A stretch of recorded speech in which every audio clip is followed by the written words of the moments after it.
to Pete and Hannah's Watch List. I'm your host, Pete Mitchell. I'm here with my great co-host, Hannah. Hello, people. Hannah, we're here today for movie news. Yes. But before we begin, let us tell the viewers and the listeners what they should do. Pretty please leave a like and subscribe to the channels. Subscribe. Leave a comment down below any of your feedback, any movie tidbits, down in the comments below. Hit the notification button and you'll get great content like this one, including What's Next. And we interrupt regular program. What do we talk about?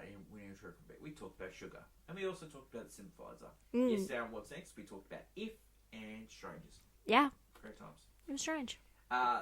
Coming up tomorrow is AFI Top 100, and we are revisiting the 25 movies that we have watched so far. Recap. Awesome.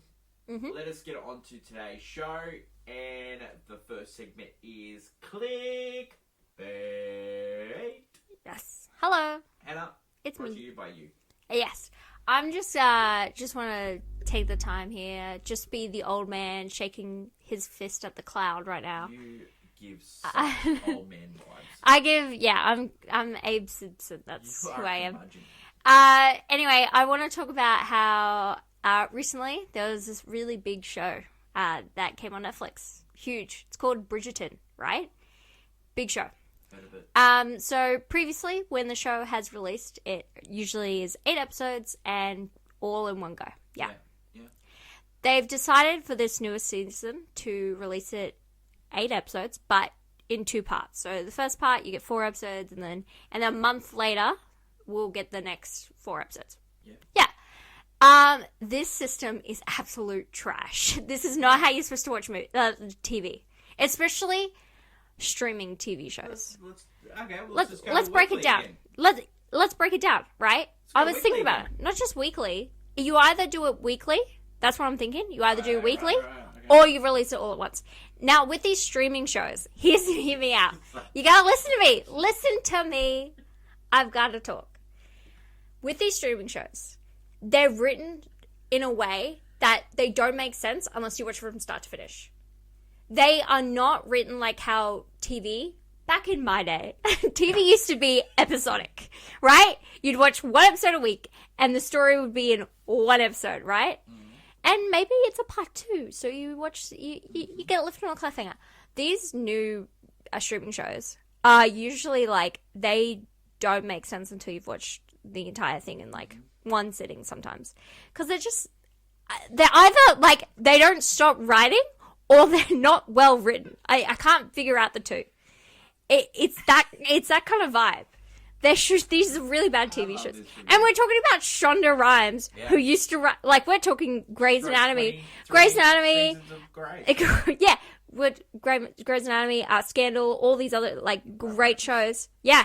And she knows how to do really great TV. And I just feel like the show, like, and this show in particular, this season, is really interesting because it's about 2 characters that their relationship has been built the last 2 seasons. Yeah. Unlike the other 2, because the show is like a relationship each season. Yeah. And so the way that they make this season happen is that the 2 characters actually get together halfway through the season, and then all the problems are in the second half. Wow. Which is so bad because everything felt really rushed. And it's like, that's not how the show should feel. Like, you went from the previous season where it was a slow build-up that was incredibly well done. That brought back the show.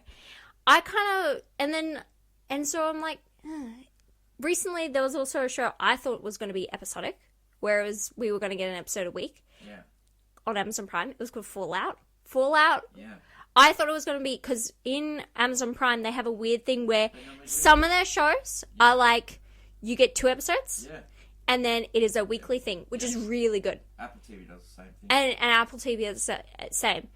But with Fallout, they were like all in one, which was strange because it was made by people who previously have done episodic. But it actually worked for Fallout because even though it could felt like an episodic show where you watch it once a week, the story kind of flowed really nicely in the whole 8 parts. So I could feel it, like, if when you binged it or if you binged half of it and watched the other half, it worked. Yeah. It worked well. Like, it made sense to why it was, you got all of them at the same time. But I just, like, the 2 half season, another show did this too, and it was Outlander. They recently did it, and they did it as well. Yeah, Outlander, but Outlander is not a streaming show. Yeah. It is a like a TV show. It's on Stars in the UK and stuff, and it was like, oh yeah, you want a longer season? No problem, we'll give you that, but we're gonna put it in 2 parts, so you can't be mad. Yeah. And it's like, it's maddening, and they keep pushing it because things happened, and now it's like we're waiting months, and then the reason why they're doing it is they can draw people in twice. It's all about churn. It's not working. Like, as a consumer, it's not consumer friendly. It's just, so you're better off not watching it until all but come out. If you don't watch it until all it comes out, you get spoiled because the internet is horrible. So if they want to do this thing, either do it episodic, like weekly, or do it all at once. Netflix is so very annoying to do it weekly. I don't know why. Yeah, especially because they're trying to get people to stay. Yeah. And renew. Yeah, and so I'm like, I know that they were known for binging, but you've got all the other, like, shows to binge. Yeah. Like, just bring back episodic. Because they want to bring, like, by the way it's going, all these streaming services are going to be, like, just cable for TV. They're just channels. Yeah, it's going to be channels. And it's going to be annoying to buy everything again. But, yeah, go back to episodic all at once. Stop the 2 parts. They're stupid. It's bad. Well, I'm glad it's bad for me. Could have got you, something off your chest. We really. I'm really mad. It's bad writing. It's just stupid. It's stupid. Let's go over some good writing. Let's go over to my favourite segment, Hannah and movie news. Welcome back to movie news. Ladies and gentlemen, this week from the masterful mind of George Miller comes Furiosa, a Mad Max saga. Yes, in this story, it's kind of a prequel, so to say, to Mad Max Fury Road, where we follow a young girl named Furiosa who unfortunately gets snatched away from this beautiful, plentiful place by this, like, evil guy played by Chris Hemsworth. She's taken away from her home and losing the ones she loves. She must fight a way to get it all back. Played by the magnificent Anya Taylor-Joy. That is what we'll be watching this week. Leave a comment down below on what you'll be seeing. And until next week, bye. Miss Hannah, clickbait headlines. Yes. And the first headline, Dabney Coleman, star of 9 to 5, You've Got Mail, Tootsie. He passed away. 92. Great comedic actor. Yeah. Enjoyed him. He was great. Bad guy in 9 to 5. Yeah. Cannes been going on. Yes. Standing ovation for Mad Max, Megalopolis, Horizon. Megalopolis? Really? Yeah. Kevin Costner trying to get distribution for Horizon 3, so he's just like saying to people, if you want to take a photo, give me money. I love that guy. I wanted to talk about, the standing ovations because, this movie got 8 minutes, this movie got 9 minutes. But these standing ovations don't mean anything. Yeah, you know why? Because I heard about what got the most standing ovation one year, and it's a movie that didn't do too well. It was Pan's Labyrinth. 23 minutes, and no one ever talks about Pan's Labyrinth. Also, a couple of years ago, Elvis got 18 minutes. Yeah. And Elvis isn't that good. And last year, Killers of the Flower Moon. I heard about that. That movie was terrible. Yeah. And I think it's just all about giving love to the directors. And the actors. Kevin Costner, Hey, we appreciate. The big trailer that came out this week was Wicked. Hannah's watched it 1 million times. She gives a lot of Ariana Grande vibes because she's a terrible human being. Oh, please. Okay. You don't understand. What are your thoughts on the Wicked? It's actually better than the first trailer. Yeah. Trailer did not look good.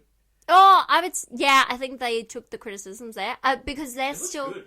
I think another thing is that they are very much. Everyone knows that they're still finishing the movie as we speak. And this is part 1. Yes, and the reason stop calling it part 1. Yeah, but the reason it has to be part 1 and part 2 is due to the fact it's such a long show, and you cannot have all of and they're adding scenes. So great show, Hamilton. Yeah, okay, but you can never. I don't think they'd ever make a movie of that. Just saying, because in a weird way, it doesn't work. It only works on stage. But Wicked, Wicked was great. So if you had to choose between Hamilton and Wicked, what would you choose? Wicked. I don't know why. Wicked, exactly. Yeah. I never had that option. I've never had that option. You've had that option. Anyway. You chose Wicked. I think it's going to be good. I really do. Yeah, I reckon it could be. Did you choose that in your party? Yes, I did. There is talk it could be $1 billion. You know what? I think you're going to win. Oh, I was, and then I'm really worried about a film called Twisters. Man, that movie's going to be successful. Oh, I love Twisters, but it's a week before Deadpool and Wolverine. Oh, yeah. And also, that movie looks Fall Guy looked really good. And it is a good movie. Fall Guy on my list. And Fall Guy, unfortunately, didn't do well. But that's one thing in Twisters. Like, no one knows it's... One, people don't know that it's IP. Who cares? Who cares? It looks good. God knows in it. It's true. I reckon that movie's going to be great. I hope so. Yeah. I look forward to it. But, yeah, no, Wicked looks great. And not only that, Jonathan Bailey, who plays Fiera in Wicked, he just announced that he is going to be co-starring alongside Scarlett Johansson in the new Jurassic World film, which is big. And you know what I like about him is that he still has love for being on Bridgerton. He's like, he doesn't forget where it was, and a certain other guy, wanted to. He hasn't done much. John Renee Page. We're still waiting for that move that he was doing. He couldn't do season 2 of Bridgerton. He did Dungeons and Dragons. That's all he's done that's of note recently. Awesome. Yeah, I love it. Awesome. That is it for today's show. Yeah. Next week, we are going to review Furiosa. That is the only movie that's coming out next week. We're getting to like everything's a bit slower now. We're just kind of waiting. I guess. We get one movie a week for a while. Well, we should look. We'll look next couple towards. Weeks, we've got Garfield, The Watchers. Yes. Oh wait, there is 2 Garfield. movies. Oh. The Exorcism starring Russell Crowe. But not to be confused with The Pope's Exorcist. No, Different film. Great. Can I just say, did the poster have the exact look as The Pope's Exorcist? Yeah, except for it had no cross. But it's Russell Crowe. He's in his exorcism era. That movie is pure thriller trash. That is it for today's show. Thank you everyone for watching. Stick around for YouTube viewers. We're going to give you the answer to Can You Guess the Movie? Can you guess the movie? Can you guess the movie? Don't forget tomorrow, AFI Top 100. We are revisiting all 25 movies we've watched so far. Mm-hmm. That is my lovely co-host Hannah. Long live cinema, and it is bye for now. Bye.